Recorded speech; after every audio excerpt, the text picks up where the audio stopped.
England is chock full of stately homes and palaces, and this week we would like to take you on a tour of 5 of them that are nearest to London. So come along, maybe grab a cuppa or perhaps a Pimm's, and explore the grandeur of these stately homes with us. Welcome to The Right Life. We're Catherine and Edward, a married couple based in London with a passion for travel and experiencing the world together. On our channel, we share our adventures from uncovering hidden gems to learning about new cultures and discovering amazing historical sites. Join us as we explore the world.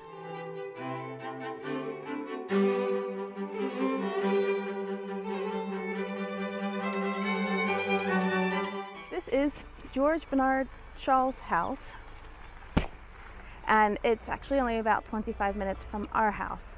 We've been meaning to come here for some time and thought today would be perfect. George Bernard Shaw was an Irish playwright who moved to London in his early 20s. He wrote over 60 plays, including Pygmalion, but you might know it better in its musical form, My Fair Lady. His writing often explored themes of class struggle, and he was awarded the Nobel Prize for Literature in 1925. Shaw and his wife Charlotte purchased this arts and crafts style home in 1906 and filled it with treasures they brought home from abroad. Shaw used this small shed as his writing office. Quite peaceful around here, isn't it? It is. Someone mowing their hedge. Shaw's Corner is a bit tricky to get to, and it's best to arrive by car and be prepared for some narrow country lanes. It's £9.50 per adult, or free if you have a National Trust membership. Right, so we're at Wrest Park. I've never been here before.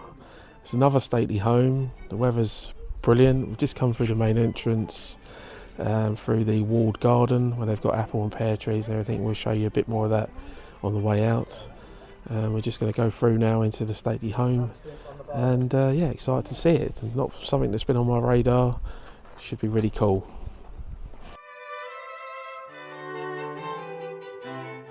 Oh my god, it's absolutely amazing. Wow, I thought the walled garden was a bit special. This garden, this is box hedging and all that. It's all perfectly manicured, isn't it? First impressions then? Holy crap, this is something else. Right. The Wrest estate was home to the aristocratic de Grey's family for 600 years. When Thomas Robinson, the second Earl de Grey, inherited the estate in 1833, it consisted of a crumbling medieval house with an outstanding garden. He decided to tear down the existing house and build a French chateau-inspired palace in its place. Less than a century later, the house began to change hands. First, it was rented by an American ambassador, and then during World War II, it was used as a hospital. In 1939, it was sold to Sun Alliance Insurance. English Heritage was able to purchase the house in 2006, and they are still in the process of restoring it to its original glory. So this is the drawing room. This room is probably bigger than the whole of the downstairs of our house.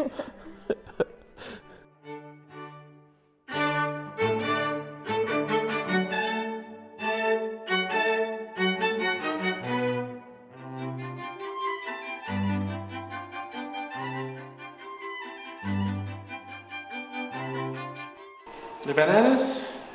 They got bananas?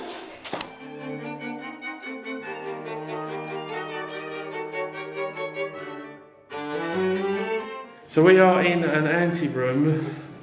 Just come up a skinny flight of stairs. Might have made an error. In a building that looks like the Parthenon. So after you, I'll let you go first. It's a bit toy. Toy, like a toy girl. You think the guy downstairs would be going? Go up the other side or wherever it is.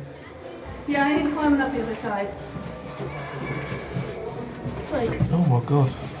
careful, Carl. I'll go all the way down. No, you just come out.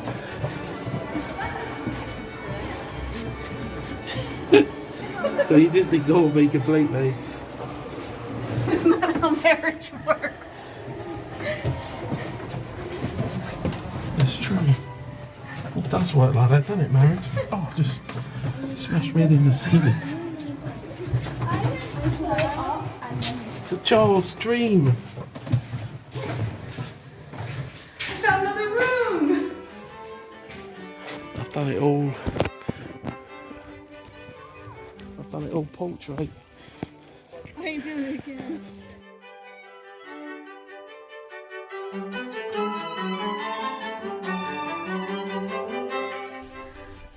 So you think it's a redwood? It turns out that this was a redwood. The family bought the tree in the 1850s to use as their Christmas tree. During the rest of the year, it was kept in their greenhouse until it became too large to move and was planted in their woodland garden. Here we have along here the walled garden, which they turned into a playground, and they put a cafe in. It's possible to get from St. Pancras Station to Wrest Park in just under an hour and a half via train and bus. Entry is £14 per adult or free if you have an English Heritage membership. This Tudor home is known as Canons Ashby, and it was originally built in 1540 something, and during the Victorian era it was very much refurbished to be more for the standards. So it's really interesting because some of it's been restored and some of it hasn't, and there's all these little hidden nooks and crannies. So let's go and see if we can find any of them. Yep, sounds good. Canons Ashby is a very unique home. In 1551, a tower house was added to an existing medieval farmhouse by John and Elizabeth Dryden. The structure was eventually passed to Sir Henry Dryden in 1837. He had a keen interest in architecture and his own family's history, and began restoring and updating the home with that in mind. His changes have created some very quirky and unique spaces.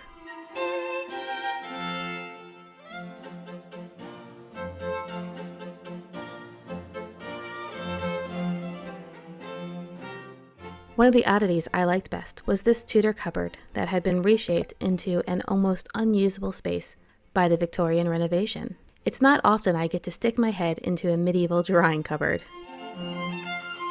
This is the book room. Do you think it's because there are books here?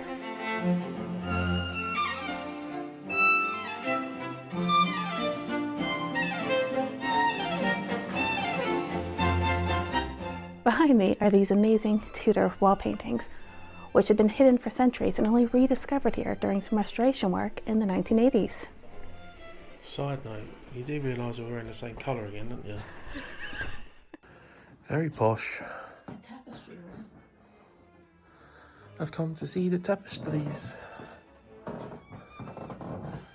Oh, I'm so sad. They haven't got Your creaking's ruining my camera work. I'm sorry. The first child of Sir Henry and Lady Dryden was a girl, and Sir Henry was so disappointed that he dismissed all the female staff, saying that there were already too many women in the house. But it does end on a happier note because they became the best of friends. So you got your army of landscape gardeners working for you. What do you think of this house? I think it's a nice house. It's beautiful. I wish it wasn't raining and we could explore the grounds, but that's okay. Next time.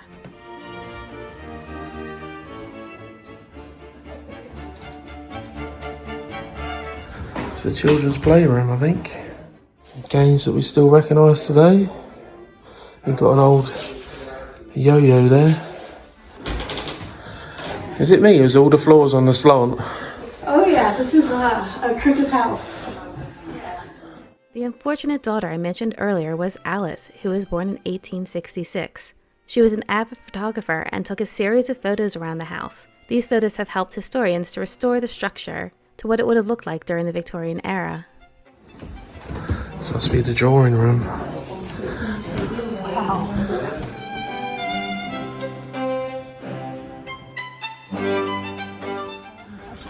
Enough rules on there, aren't there? It's been planted. Dogs. No, that's not rules. It's history. It's history.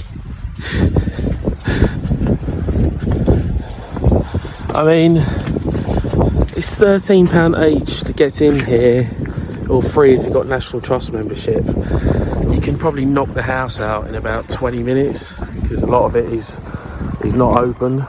Well, But, you know, you can imagine if you've got a lovely day, which is not today, and you can hang out in the gardens. I mean, the gardens are absolutely stunning. It's absolutely breathtaking. We've got some light drizzle at the moment, so we're not going to hang around long. But I've got a nice little place to sit. Yeah, but the grounds are beautiful. The topiary's amazing, although it looks like it needs a little bit of tidying up.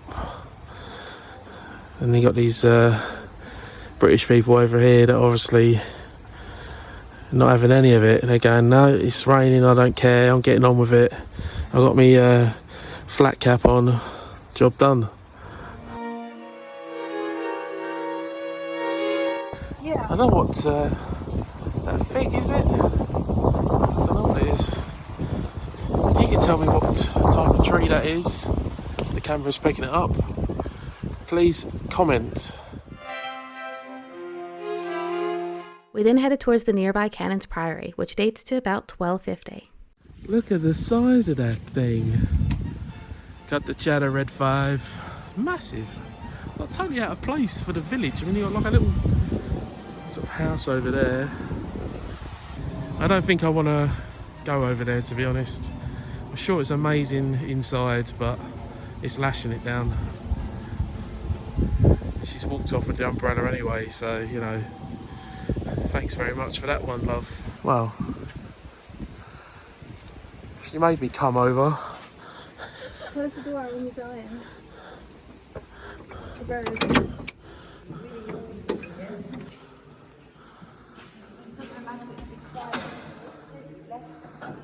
Yeah, shut up. They've got the old monk music going, haven't they? Christian medieval chants performed by modern monks. Oh, best thing about church. A seat. Canons Ashby is about 1 hour and 40 minutes from London and best visited by car. It's £12 per adult or free if you have a National Trust membership. We made it to Chartwell. It took about an hour to get here because the roads are a little bit congested. And everybody and his brother who are not going to France this weekend on the Eurotunnel have decided to come here instead. And why not? It's a glorious day, a nice little walk, and we're about to get to the house entrance. I've never been here before. I've never heard of it. I've never heard of it before, but it's free with our National Trust membership, so I've got to take full advantage.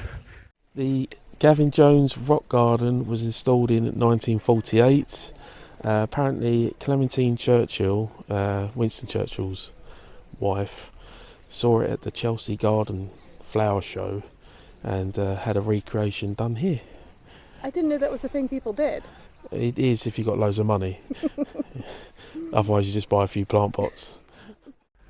No, that's the bush at the end of our garden. We've got those bushes at the end of our garden. That's the one that comes up with the white flower. And that's our tree. So yeah, I could recreate it in our back garden, but...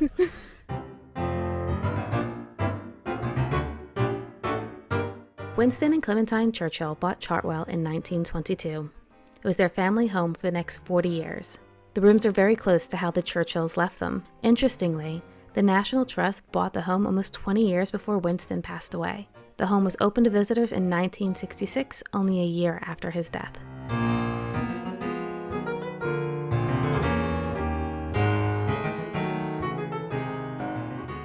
We're about to find my favourite room, aren't we? We are about to find your favorite room.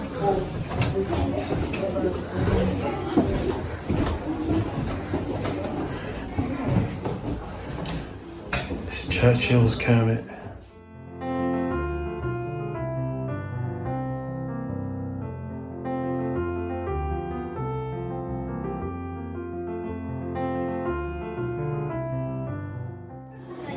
It's not, it's going to sound weird, but it doesn't feel like a massive house, you know? I think it's really kind of cool because it's like one house that's been different people have added to it. Added to it. There's the old obligatory fox on the wall there, with his tongue hanging out. Oh god. It looks like you're about to make a friend. Hello?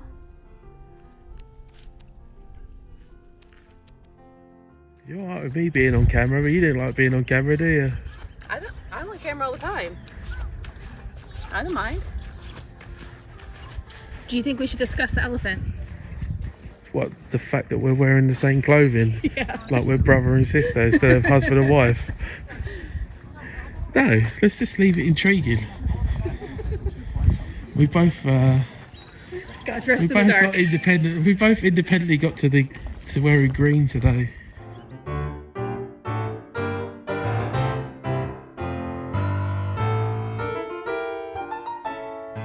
In his spare time, Winston liked to paint, but saw himself as a hobbyist and never sold his work, only sometimes giving it away to friends and family.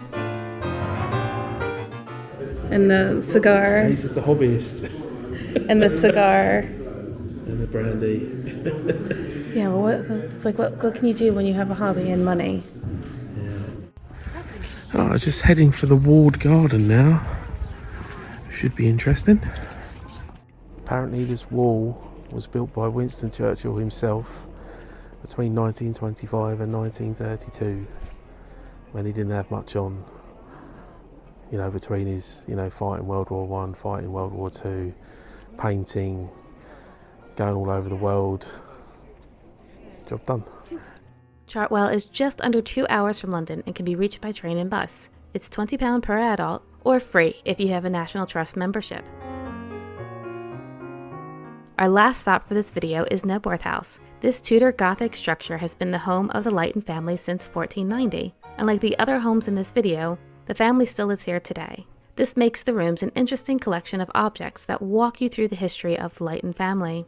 You may find this home to be oddly recognizable. That's because it's been used for movies and TV shows, such as the 2023 movie Flash, where it stands in as Wayne Manor, the unmissable Eurovision Song Contest, The Story of Fire saga. In The King's Speech, it doubled as Balmoral Castle, and in promotional material for a little-known film called Harry Potter and the Philosopher's Stone. Additionally, there's an annual music festival that is held here, and I could list dozens of notable bands, but I thought it would be more interesting to tell you that Freddie Mercury's last concert with Queen was held here in 1986.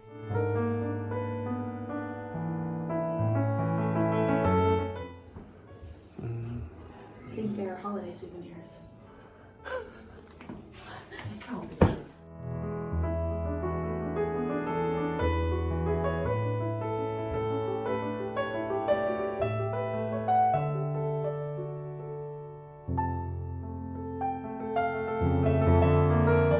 This is my favorite room of the house, and apparently the one that many celebrities have used while on site.